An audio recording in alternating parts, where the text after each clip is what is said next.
Taittiriya Vartika. Taittiriya Vartika. There is a text that has travelled a long way to reach us. The Taittiriya Vartika is a commentary, more precisely, a commentary upon a commentary written by Sureshvara, one of the principal disciples of the great Advaita philosopher Shankara. Sureshvara worked in the 8th and 9th centuries, in the years immediately following Shankara's own life, and his task was formidable: to take the teaching that the self and the ultimate ground of all existence are not two, and to demonstrate it with the kind of precision that could answer every objection, untangle every confusion, and leave the inquiring mind with nowhere left to hide. The text he chose to illuminate was the Taittiriya Upanishad, one of the oldest of the revealed scriptures, which unfolds through 5 nested layers of human experience in search of what underlies them all. Sureshvara's Vartika moves through that ancient text like a surgeon. It argues, it dismantles, it provokes, and ultimately it points to something that cannot be pointed at, which is precisely the point. With that, we step inside. Taittiriya Vartika, the altar of instruction. Chapter 1, Introduction. The salutation of the Absolute. Verse 1. I bow to the Supreme Brahman, the truth, the knowledge, the infinity. He is the one, the stainless, the destroyer of darkness. He is the non-dual king, seated in the center of the lotus heart, the witness of all cognitions. Look at the name of the goal. He is not a god who demands a task. He is the subject who makes the task visible. He is seated in the heart not because he is small, but because the heart is the only room in the house quiet enough to hear the roar of the infinite. Before we speak a word, we salute the presence that allows the word to ring.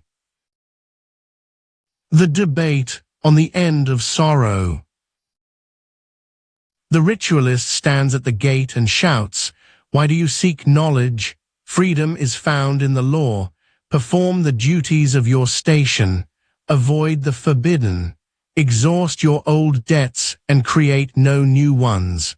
Through the perfection of action, the individual self will naturally drift into the void."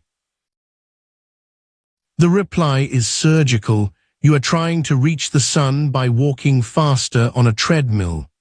Action is born of desire. Desire is born of lack. Lack is born of misidentification. How can an act, which is the child of ignorance, ever kill its own parent? Anything produced by effort is a result. Every result is governed by the laws of time. If you build your freedom through rituals, your freedom will eventually crumble, just as a house built of stone will eventually return to dust. The infinite cannot be manufactured. It can only be recognized. The definition of the Vartika. Sureshvara defines his mission. I write this Vartika to examine what has been said, what has been left unsaid, and what has been poorly said in the commentary of my master. The truth of the Upanishads is a diamond, but over time, the dust of bad logic and the fog of ritualism cover the stone. Sureshvara does not invent a new truth. He acts as the diamond cutter. He removes the clumsy misunderstandings of those who think the self is an object that can be gained like a bag of gold. The witness of cognitions. Observe your mind. Thoughts rise and fall like waves. One moment there is anger, the next there is calm. One moment there is a memory, the next a blank. Notice the gaps.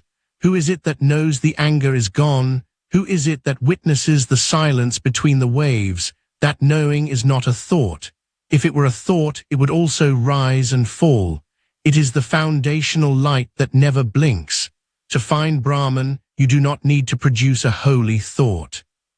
You need only to identify with the witness of every thought. We enter now the Shiksha Valley, the section on instruction. We do not enter it as students of grammar. We enter it as seekers of the sovereign subject. We will learn the phonetics of the infinite, realizing that even the vibration of a letter is a ripple in the ocean of the witness. Chapter 1, Sections 1 through 3. The Science of the Syllable. Verse 1-1. The Master speaks of the 6 limbs of the word: sound, which is the raw material; pitch, the high and the low; quantity, the long and the short; force, the intensity of the breath; articulation, the evenness of the tone; and combination, the joining of the sounds. Why does a seeker of the infinite need to learn the rules of grammar? Because the mind is a chaotic storm. By mastering the sacred phonetics, the student learns to discipline the internal wind. The word is not just a label, it is a vibration.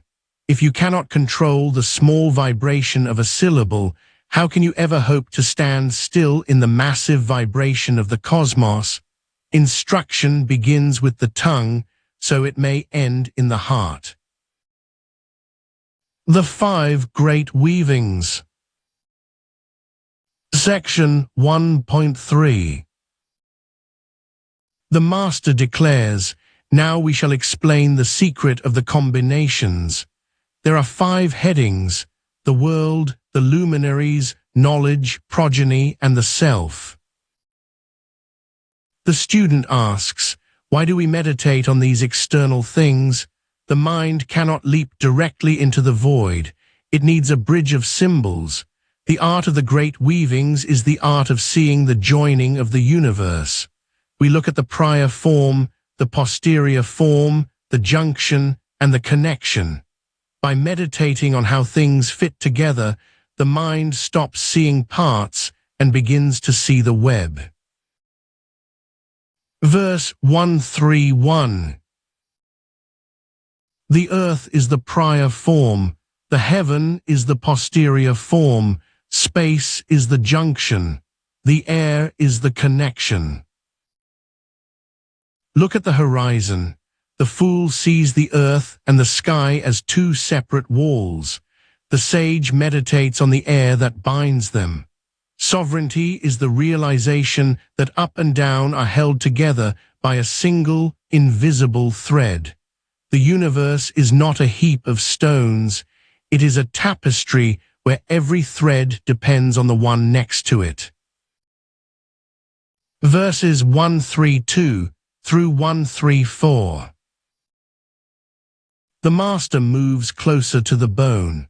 In the domain of knowledge, the teacher is the prior, the student is the posterior, wisdom is the junction, the instruction is the connection. In the domain of progeny, the mother is the prior, the father is the posterior, the child is the junction, the act of creation is the connection. In the domain of the self, the lower jaw is the prior, the upper jaw is the posterior, speech is the junction, the tongue is the connection. Notice the pattern. In every act of existence, there is a binary that meets in a union. Whether it is the birth of a child or the birth of a word, the two are always seeking the one. By meditating on these junctions, the student prepares the mind for the final junction, the union of the seer and the seen. He who meditates on these great weavings is joined to progeny, to cattle, to the light of wisdom, and to the heavenly world. Do not be fooled by the promise of cattle and heaven. These are the baits for the beginner. The real prize of the great weavings is concentration. The mind that can hold the earth and the sky in a single thought is a mind that is becoming as vast as the earth and the sky. We have mastered the letters. Now we prepare to meet the person who speaks them. Chapter 1, Sections 5 and 6. The Three Utterances. Section 1.5. The Master speaks of the three ancient seeds, Bu, Buva, and Svar. These are not mere words, they are the handles of the three worlds. Bu is this earth, Buva is the atmosphere, Svar is the heavenly world. Look at the triple nature of your experience. Everything you know is either the stone of earth, the wind of atmosphere, or the light of heaven. By uttering these sounds, the student gathers the scattered pieces of the cosmos into three manageable piles, but the tower is not yet complete. The fourth syllable. Section 1.5, continued. The sage Mahachamasya revealed a fourth utterance, Mahas. Mahas is Brahman, it is the self. The other three are but its limbs. What is this fourth that supports the three? If the three worlds are the limbs, Mahas is the body. If the three worlds are the reflections, Mahas is the sun. If the three worlds are the ornaments, Mahas is the gold. Mahas is the food that nourishes the three worlds, and here food means the substratum. The earth, the atmosphere, and the sky can only exist because the self provides the isness upon which they dance.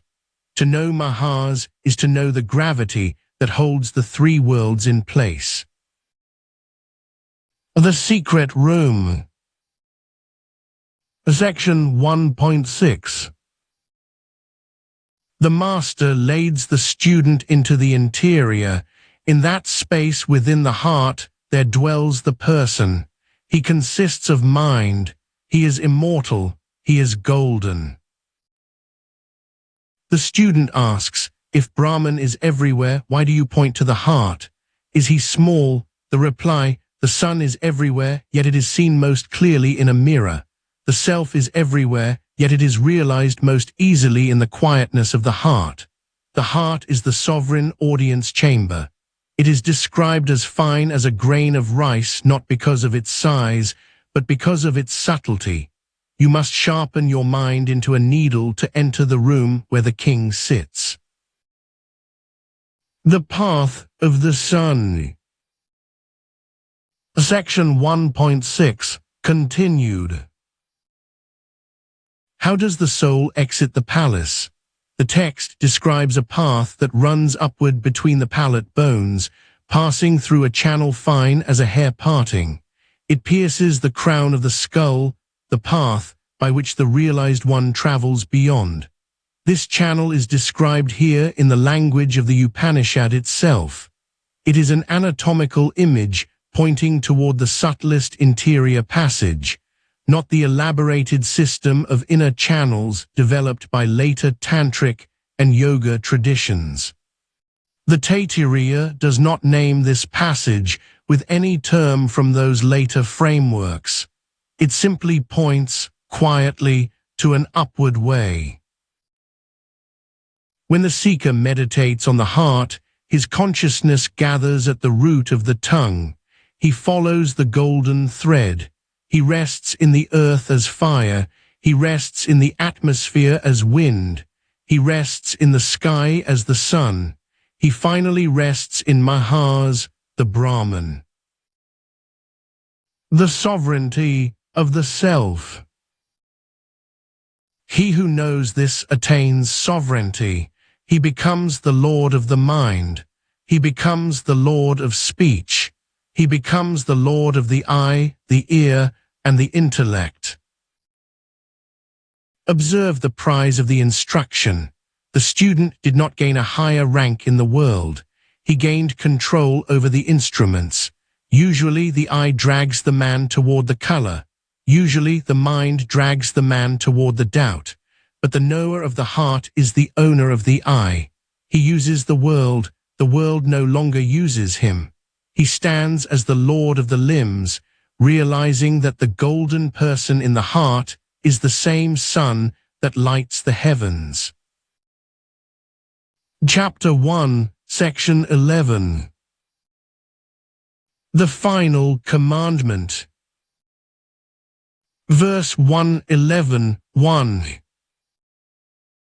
The master stands at the gate of the forest and speaks to the student who has completed his study of the maps. Speak the truth. Practice the right conduct. Do not neglect your study. Do not cut the thread of the lineage.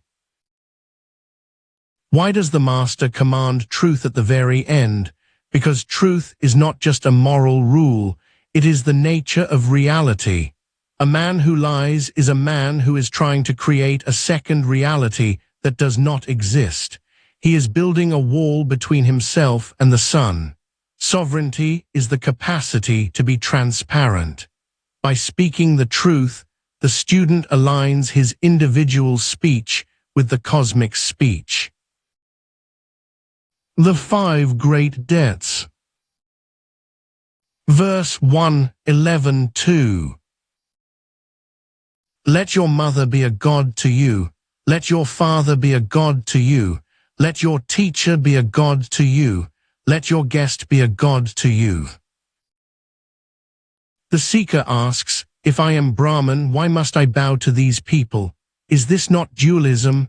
The reply is the alchemy of gratitude. The mother is the first portal through which you entered the world. The father is the guardian. The teacher is the lamp. By seeing the divine in these limited forms, the student trains the eye to see the universal in the particular.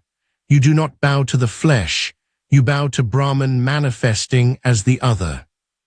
Ethical conduct is the process of expanding the eye until it includes the guest.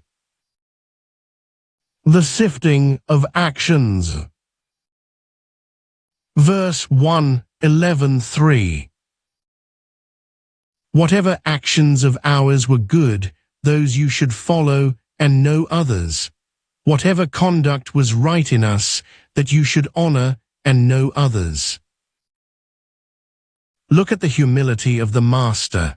He tells the student, do not follow me blindly. Even a great teacher is a human being subject to the arrow of fate. The student must use discrimination even toward his guide. Sovereignty is not obedience, it is the internalization of the law. You do not follow the master, you follow the truth that the master points to. The gift of the self. Verse 1:11:3, continued. Give with faith, do not give without faith, give with abundance, give with modesty, give with sympathy. The gift is the ultimate surgery for the ego. The ego is a hoarder. It believes that by keeping things, it becomes larger. Every act of giving is a small death of the local observer self. When you give with modesty, you acknowledge that you are not the owner of the wealth, but merely a conduit for the divine. A sovereign is one who owns everything and therefore needs to hold on to nothing. The threshold of the absolute. This is the command, this is the teaching, this is the secret of the Vedas, this is the instruction. We have finished the instruction, we have mastered the phonetics, the combinations, the heart meditation, and the ethics, but the master warns, all this is still in the realm of doing. Ethical conduct can win you the world, but it cannot win you the self. Ethics is the scrubbing of the mirror. Now, in the next chapter, the scrubbing stops. We put down the brush, we look at the face. Chapter 2, Section 1. The command to know. Verse 2:1-1. The Upanishad declares, "He who knows Brahman attains the supreme." The seeker asks, how can knowing something lead to attaining it? If I know of a treasure in a far land, I do not possess it. The reply, in the world of objects, knowing and attaining are different, but Brahman is not an object. Brahman is your own self. Attaining the self is like a man realizing he is wearing the very necklace he was searching for. The distance between you and God is not made of miles, it is made of ignorance. Therefore, the removal of ignorance is the only attainment possible. The definition: satyam, jnanam, anantam, Brahma. The first word is satyam. Brahman is truth. Truth is defined as that which never changes its nature. A pot is not truth, for it was once clay and will one day be dust. The body is not truth, for it was once a seed and will one day be earth. By calling Brahman truth, the master negates all transformation. Brahman is the unmoving bedrock upon which the river of change flows. The second word is jnanam. Brahman is knowledge. There is a danger here. If Brahman is the real, is he a piece of inert matter like a stone? No, Brahman is awareness, but this is not knowledge as a task or a thought. It is not I know this. It is pure consciousness, the light that makes all knowing possible. By calling Brahman knowledge, the master negates inertness. Brahman is not a thing to be known, he is the act of knowing itself. The third word is anantam. Brahman is infinity. This is the final seal that prevents the mind from putting God in a box. There are three kinds of ends: objects that end at their border in space, events that end when the clock stops in time, and things that end where other things begin.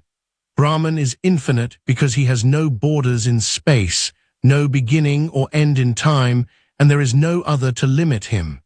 By calling Brahman infinite, the master negates all finitude. Why do we need all three words? If we said only truth, Brahman might be a stone. If we said only knowledge, Brahman might be a flickering thought. If we said only infinite, Brahman might be a vast void. But combined, they form a shield. Each word corrects the other until only the naked, luminous, unmoving absolute remains. Brahman is the truth that is aware and is everywhere. Seated in the heart. Verse 2:1-1 continued. He who knows this Brahman hidden in the secret cave of the supreme space. The cave is the intellect. The supreme space is the silence within the heart. The formula is not a theory about the stars. It is a description of the witness who is watching these very words right now. To know the formula is to recognize the sovereign subject. Chapter 2, Section 1 continued. The first ripple. Verse 2:1-1, the birth of the elements. The Upanishad declares the genesis. From that self, indeed, space was born. The skeptic asks, if Brahman is unmoving and without parts, how can it produce space? Does God change into the world? The reply, Brahman is the immutable cause. The birth of space is not a physical transformation, but an appearance. Just as the rope produces the snake without ever ceasing to be a rope, the self produces space by simply being the foundation upon which the idea of distance appears. Space is the first and thinnest veil, the first somewhere born from the nowhere. The breath of space. Verse 2:1-1 continued. From space, air was born. Look at the thinning of the spirit. Space has only one quality, sound. When space moves, it becomes air. Air inherits the sound of space and adds its own nature, touch. Each element is denser and more limited than the one before it. The universe is a waterfall of light that grows heavier as it falls.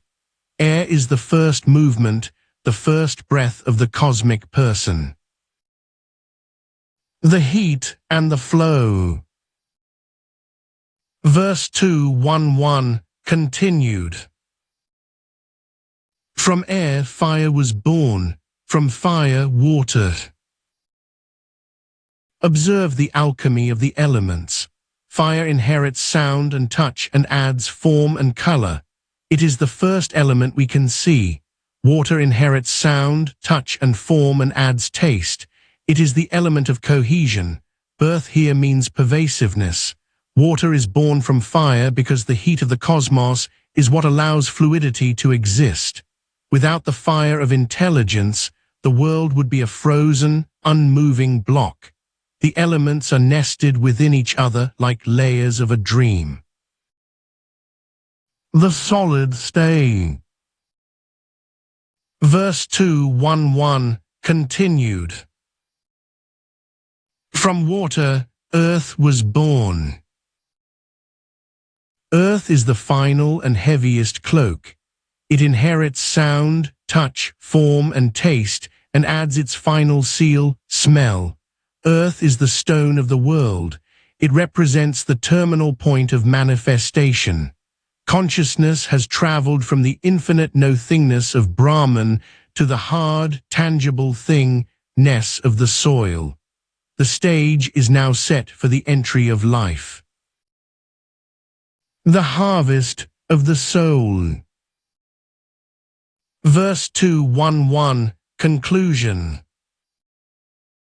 From earth herbs were born, from herbs food, from food the person. Look at the lineage of your own body. You are not a random accident. You are the grandson of the stars. The soil became the grain became the seed of the father and the blood of the mother.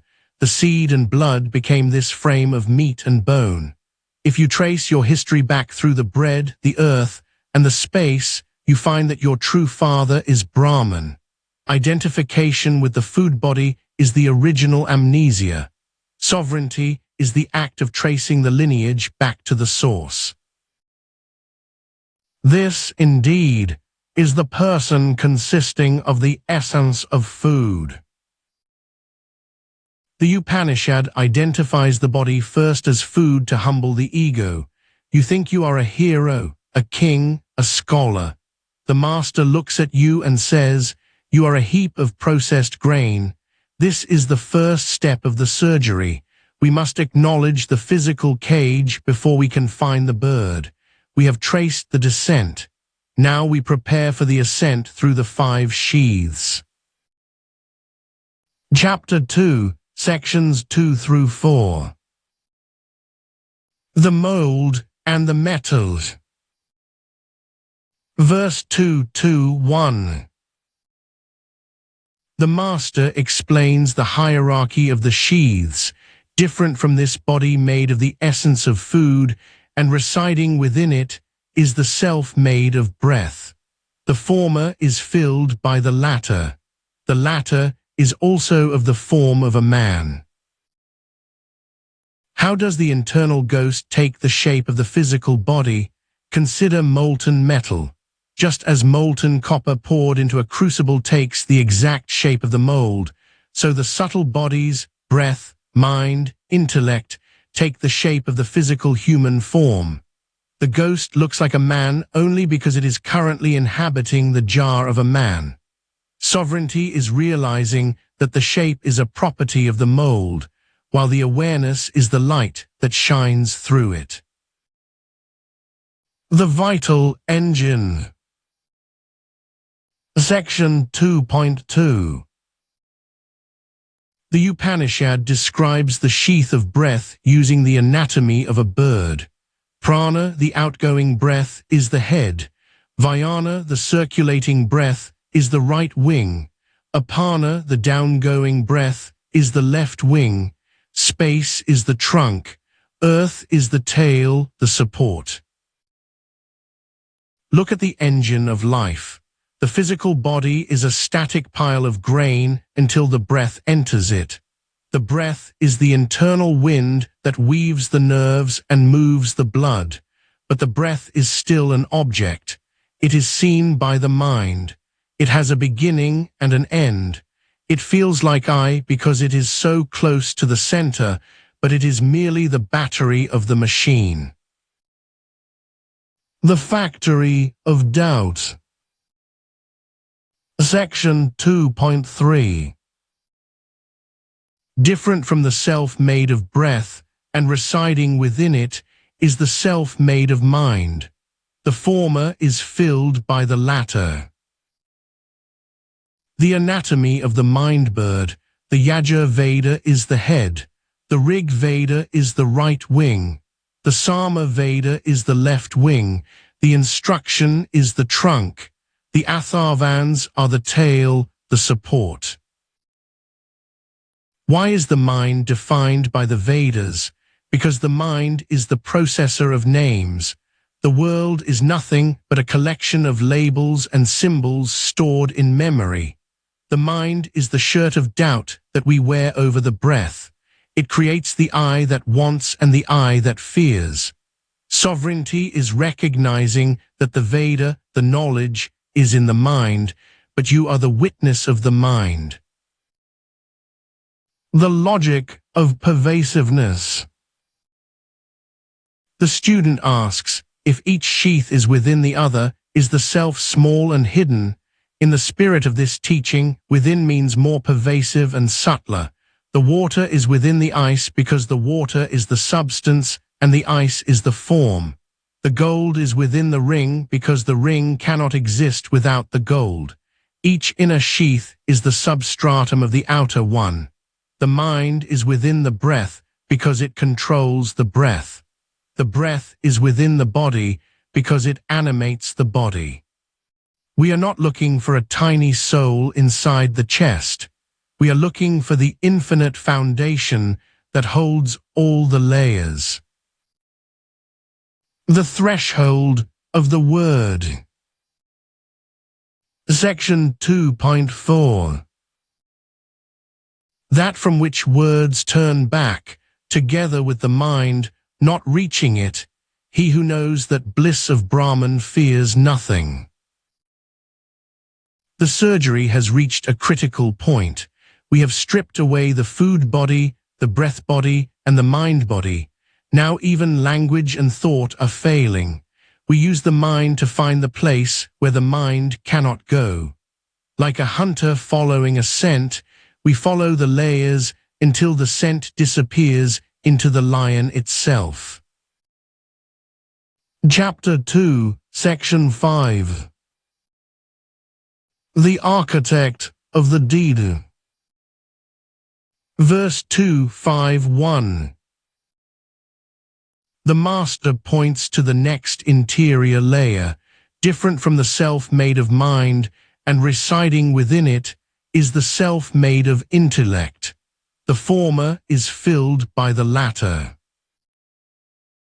The anatomy of the intellect bird. Faith is the head. The right is the right wing. The true is the left wing. Yoga, concentration, is the trunk. The Great One Mahas is the tail, the support. Why is faith the head? Because the intellect cannot move without a direction. The intellect is the agent, the part of you that decides, plans, and performs the ritual. It takes the raw data of the mind and turns it into my action. But look at the tail. It is supported by Mahas, the Absolute. This proves that the power to decide is a borrowed power. The intellect thinks it is the king, but it is only the prime minister acting in the king's name. The trap of I am the doer. The seeker asks, if I am a good person performing right and true actions, am I not the self? The reply is a blow. No, the good person is a modification. As long as you say, I am doing this good deed, you are still identified with the machine. You are still in the realm of results. Sovereignty is not being a great doer. It is being the light that allows the doing to be seen. The Vainanamya sheath is the golden cage. It is beautiful and moral, but it is still a cage. The shadow of the sun. Section 2.5 continued. Different from the self made of intellect and residing within it is the self made of bliss. The former is filled by the latter. The anatomy of the bliss bird. Love, the joy of seeing a desired object, is the head.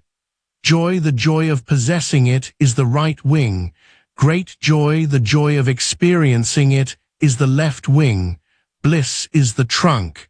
Brahman is the tail, the support. Behold the most subtle mask. This is the state of deep sleep or the spiritual high. It is called bliss made not because it is the self, but because it is the purest reflection of the self's joy in the quiet mind. It is the bird of nectar, but even this bird has a head and wings. It has parts, and that which has parts is not the infinite. The distinction of the reflection. The student asks, if this is not the self, then what is it? The reply, when you look at your face in a mirror, you see a beautiful reflection. The beauty belongs to your face, but you see it in the glass. If the glass is dirty, the joy is small. If the glass is clean, the joy is great. The Anandamya sheath is the cleanest mirror. It catches the sunlight of Brahman and glows. The fool thinks the glow is his own nature. The sage knows that he is the sun, separate from the mirror. The tale of truth. Section 2.5 Conclusion. Brahman is the tail, the support. The verdict that defines the Taittiriya, the sheaths, food, breath, mind, intellect, bliss, are all effects. They are the bird, but the substance of the bird, the ground on which it rests, is Brahman. The tail metaphor is used to show that Brahman is not a part of the bird, but the anchor that remains when the bird flies away. You are the anchor, not the wings. Chapter 2, Section 8. The corpse of human joy. Verse 281. The master begins the calculation, but first he defines the 0 point. He describes the highest possible human happiness. Imagine a young man, noble, strong, healthy, and master of all the wealth of the earth. Let that be 1 unit of human joy. Look at this perfect man. He is a king standing on a throne built of the bones of his enemies. He is young, yet the rot of time is already eating his cells. He is wealthy, yet he is a slave to the perimeter, constantly terrified that a thief, a germ, or a rival will take what he owns. His joy is a flickering candle in a hurricane of entropy. Even this 1 unit of joy is a tragic, desperate lie. It is the joy of a prisoner who has been given a slightly larger cell. The ladder of a billion suns. Verses 281 through 284. The Upanishad now begins an exponential ascent, and it is worth following every rung of it, because the point of the ladder is precisely that it never stops, until it reaches the one place where stopping is no longer possible. 100 human joys equal the joy of a human Gandharva, one who has won his heaven by good deeds. And the same joy belongs to a Kshatriya who is without desire, a learned one in whom craving has gone quiet. 100 of those equal the joy of a divine Gandharva, the luminous being who was born into radiance rather than earning it. And the same joy belongs to a Kshatriya who is without desire. 100 of those equal the joy of the ancestors who dwell in their long-lasting world. And the same joy belongs to a Kshatriya who is without desire. 100 of those equal the joy of those gods who are born as gods, the Ajanaja Devas, the birthright inheritors of heaven. And the same joy belongs to a Kshatriya who is without desire. 100 of those equal the joy of those gods who have become gods through their deeds, the Kama Devas, who earned their divinity through sacrifice and merit. And the same joy belongs to a Kshatriya who is without desire. 100 of those equal the joy of the gods of the divine assembly, the great council of heaven. And the same joy belongs to a Kshatriya who is without desire. 100 of those equal the joy of Indra, the king of the gods, who rules the bright world with his thunderbolt. And the same joy belongs to a Kshatriya who is without desire. 100 of those equal the joy of Brihaspati, the teacher of the gods, the lord of sacred speech. And the same joy belongs to a Kshatriya who is without desire. Notice the repeated refrain. At every single rung of this cosmic ladder, the text says the same thing quietly and firmly, and the same joy belongs to a Kshatriya who is without desire. This is not decoration. It is the whole point of the calculation. The desireless sage, seated in the dust of the earth, shares the bliss of each level not because he earned it through merit, not because his tank of good deeds is full, but because he has seen through the machinery of lack itself. He does not climb the ladder, he is the substance from which the ladder is made. Why this mathematical obsession? To prove that the joy of objects is a vanishing trace. Each step is a 100-fold increase in power, lifespan, and subtlety. But observe the horror of the gods. The gods are merely radiant slaves of merit. They burn brightly because they did good deeds, but their fuel is finite. They sit in golden cages of light, watching the clock of the universe, waiting for their merit to run out so they can fall back into the mud of the earth. Their bliss is a high-voltage nightmare of becoming. Verses 284 through 285, continued. But the ladder does not stop at Brihaspati, it continues upward.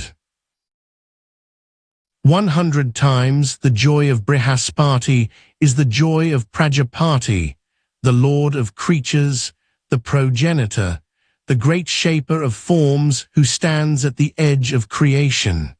And the same joy belongs to a Kshatriya who is without desire. And 100 times the joy of Prajapati is the joy of Brahma, the Hiranyagarbha, the golden womb, the first principle of the cosmos, the very summit of conditioned existence. And the same joy belongs to a Kshatriya who is without desire. Now the ladder has nowhere left to go. We have climbed from the finest young man on earth all the way to the source of the created universe, and at every single step, the desireless sage has already arrived. This is the verdict of the Upanishad, delivered with patient, mathematical precision. Merit reaches a ceiling. Knowing has no ceiling. The one who knows the self does not accumulate joy like a treasury filling with gold. He recognizes that he has always been the treasury itself. The unity of the sun and the heart. Verse 285. He who is here in the man, and he who is there in the sun, he is one. Look at the distance. The sun is a blinding furnace of power, billions of miles away. The man is a fragile bag of bone and tissue standing on the earth. The mind screams, they are different. The reply, the difference is only in the container. The light reflecting in a diamond and the light reflecting in a drop of water is the same light. When you realize that the witness in your heart is the same power that moves the stars, the other is dissolved. The universe is no longer an outside thing that can hurt you. It is your own radiation. The threshold of the old self. He who knows this, after departing from this world, crosses the sheath of food, the sheath of breath, the sheath of mind, the sheath of intellect, and the sheath of bliss. The departure is not the death of the body, it is the death of the boundary. The sage has eaten the world, he has swallowed the hunger of death and the pride of the gods. He stands now at the end of the calculus, where 1 + 1 no longer equals 2, but where the one realizes there was never a second to count. Chapter 2, Section 9. The silence of the borders. Verse 291. The Upanishad repeats the great negation, that from which words turn back, together with the mind, not reaching it. He who knows that bliss of Brahman fears nothing whatsoever. Look at the failure of the instruments. Speech is a hunter that tries to catch the truth in a net of names. The mind is a hound that tries to track the truth by the scent of thoughts. But when they reach the border of the absolute, they hit a wall of light. The hunter and the hound are forced to turn back. Why? Because they are made of duality. Speech needs a speaker and a listener. Thought needs a thinker and a thing thought of. But in the bliss of the self, there is no second. The mind cannot know Brahman for the same reason a flame cannot burn itself. It is the fire. The murder of the other. What is fear? It is the cold blade of a predator held against your throat in the dark. Fear requires a monster and a victim. As long as you believe the world is outside of you, the world is a graveyard of potential killers. The germ, the thief, the rival, the ticking clock of old age, these are the others that keep you in a state of perpetual dread. Knowledge is the realization that the monster in the dark is actually just the shadow of your own hand. Sovereignty is the murder of the other. When the sage realizes all this is me, whom can he fear? Can the hand fear the fingers? Can the sea fear the salt? Fear dies when the two is revealed as a hallucination. The erasure of the record. Verse 291 continued. Such a one is not distressed by the thought, why did I not do what is good? Why did I do what is evil? Look at the saint and the sinner. Both are in chains. The sinner is bound by iron chains of guilt. The saint is bound by golden chains of pride in merit. Both are obsessed with the record of the deed. For the knower, the record is incinerated. The sage does not forget his past. He realizes the I who allegedly acted was a ghost haunting a machine. He looks at his past sins and his past virtues as a man looks at the actions of a character in a film he watched years ago. He is the bodiless witness, untouched by the blood or the incense. The sovereign immunity. Verse 291, conclusion. He who knows thus regards both these good and evil as the self. Verily, both these are cherished by him as the self. This is the most radical move in the Taittiriya. The sage does not reject evil and keep good. He swallows both. By seeing both as modifications of the same power, he strips them of their power to sting. He treats good and evil as the left and right hands of the same body.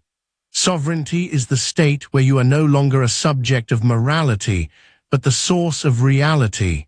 You do not follow the law is your own shadow. We have finished the Brahmananda valley.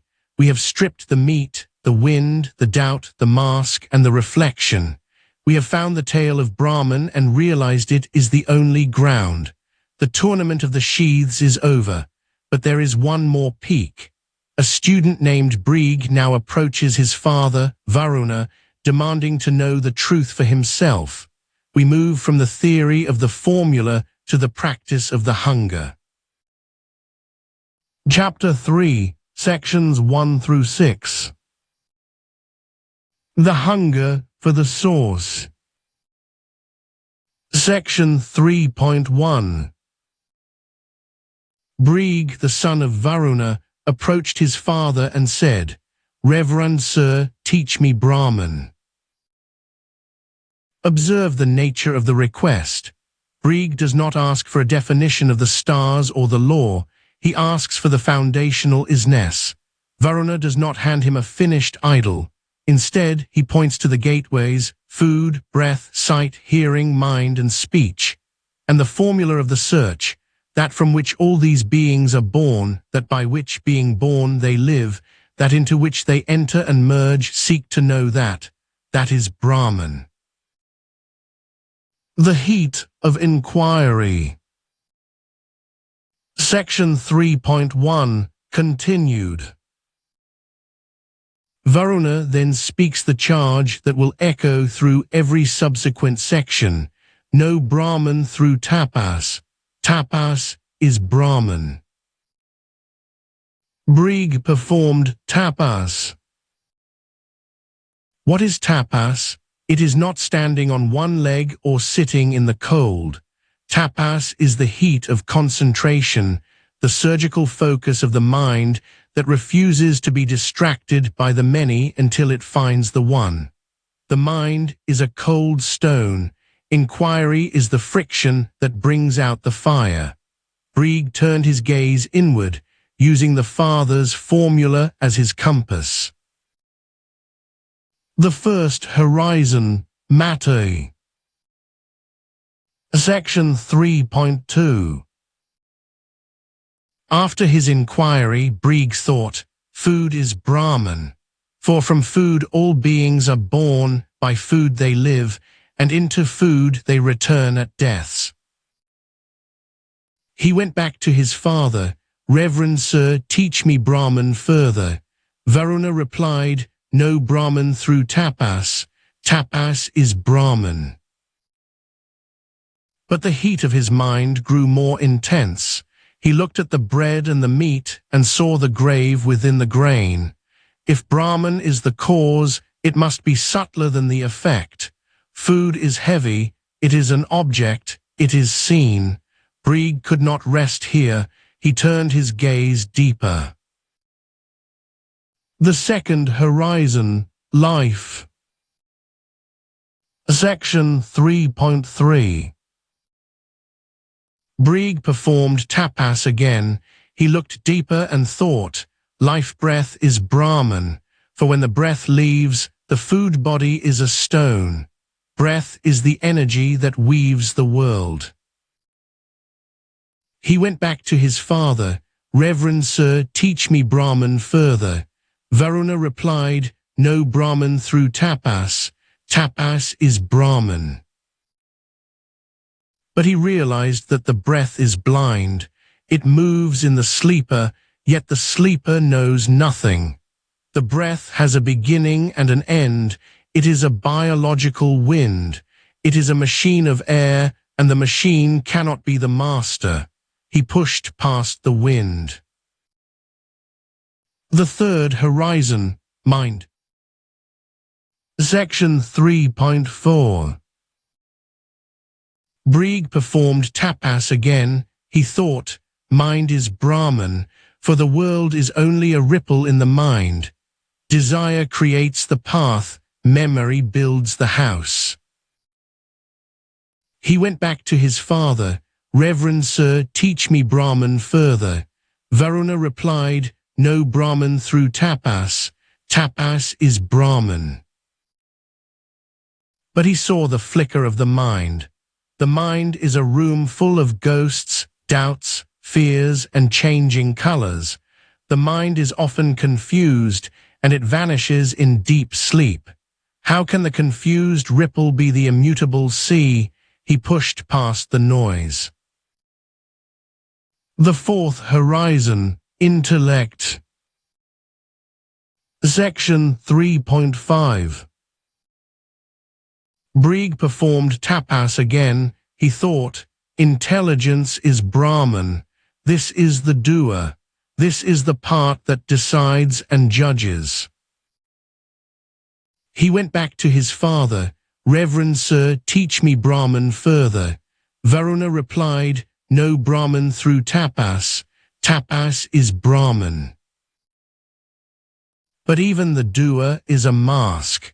The intellect is a tool that we use to navigate the dream. It is still a modification.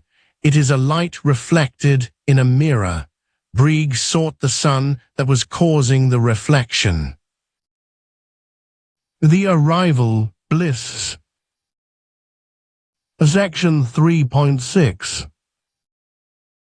Finally, through the sheer heat of his search, the accumulated fire of all his returning and all his being sent back, Briggs realized, bliss is Brahman. For from bliss all these beings are born. By bliss, being born, they live. Into bliss they enter and merge. This is the terminal point of the investigation. Varuna does not send him back again. This is the knowledge that Varuna was himself established in. Briggs found the causeless joy. He realized that the universe is not a burden or a tragedy, but an overflow of fullness.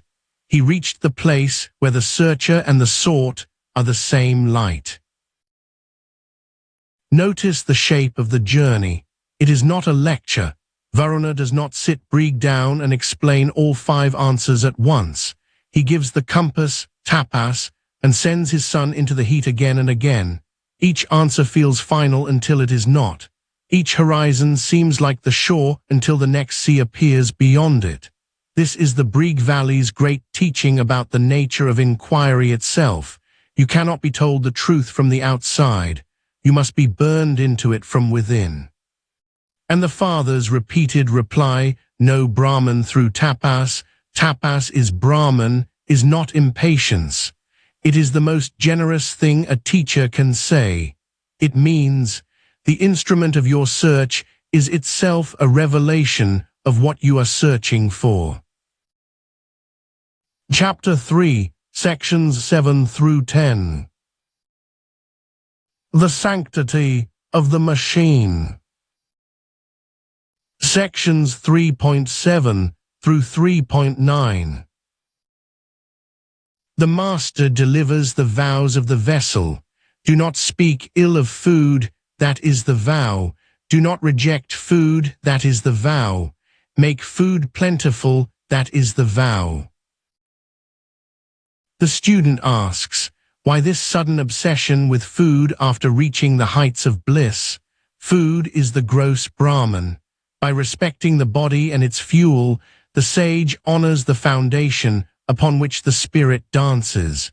To speak ill of food is to insult the very material that Brahman has chosen for its manifestation. The body is the laboratory of realization. Do not despise the equipment. The great digestion. Look at the cycle of the eater and the eaten. The breath is the food, the body is the eater.